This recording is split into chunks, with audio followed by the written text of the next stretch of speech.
Dahil Miyerkules ngayon, ibig sabihin, it's Wednesday, Pets Day.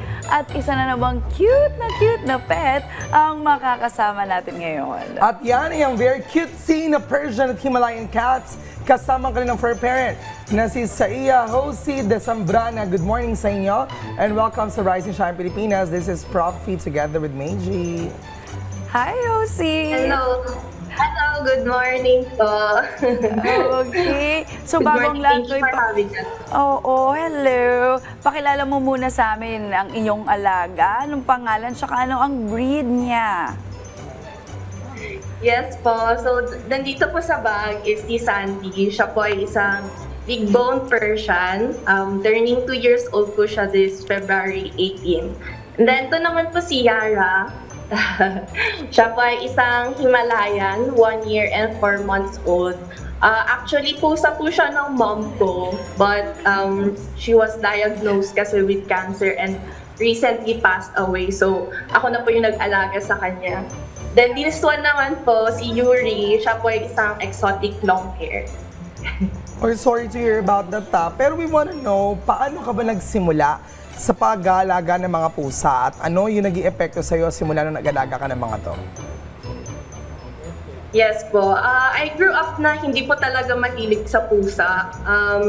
I have this misconception na masungit po sila in general. But then, nakilala ko kasi yung pusa ng pinsan ko and sobrang playful at lambing po nila.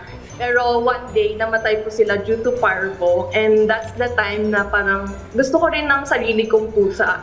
And since my mom recently passed away nga po, sila po yung nakatulong sa akin na mag-cope up. And dahil sa kakulitan po nila and cuteness nila, sobrang na-entertain rin po ako. And I found comfort sa paglalambing po nila. And because of them, naging stronger po ako as an individual.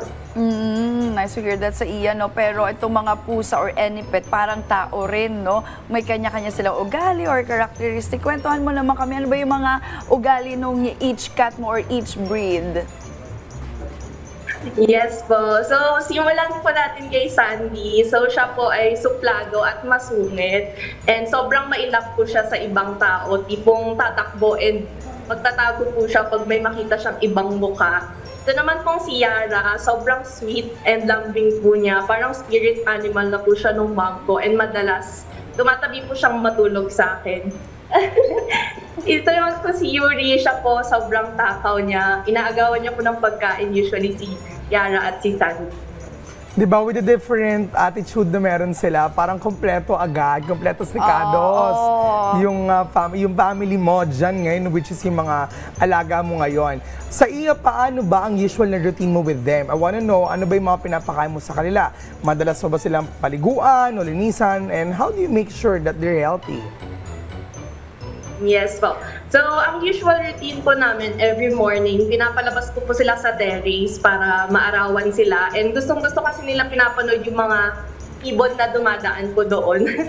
And pinapaliguan ko sila once a month. And then, for the food po, binibigyan ko sila ng dry food every morning.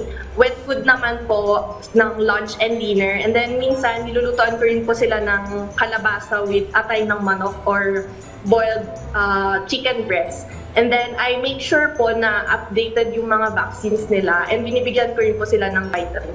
Uy, grabe, spoiled. Talagang may dry, may wet food, may veggies, and may protein pa kompleto.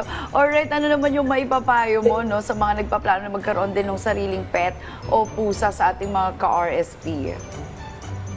Yes po. Okay, so ang advice ko po sa mga nagbabalak na kumuha ng pet, lalo na ng pusa, is to remember the acronym CAT, as in C-A-T. C stands for capability. You have to be capable na hindi lang po sila pakainin, kundi financially capable na ipa-vet po sila pag nagkasakit sila, ipa-vaccine, deworm, and even ipakapon sila if you have no plans for breeding.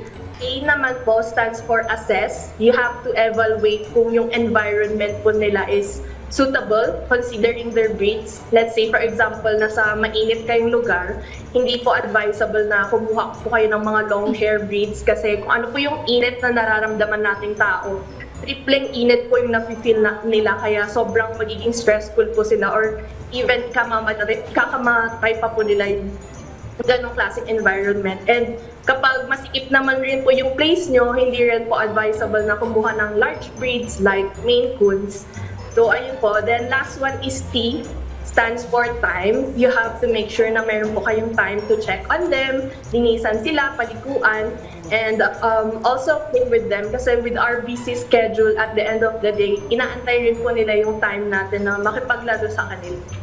Alright, sa iya sa mga ka-RSP natin na gusto pa makita ang cuteness ng iyong cats, saan ba nila kayo pwedeng i-follow online? Yes po, thank you so much po sa mga supporters namin. Yeah, if you want to witness more of their cuteness and chaos, you can follow us on TikTok, Instagram, and Facebook at Whiskers and Diaries. Alright, maraming salamat sa pagpapangiti sa amin this morning dahil sa mga cute mong mga cats. Again, thank you and stay safe kayo dyan sa Baguio, sa iya. Well, thank you.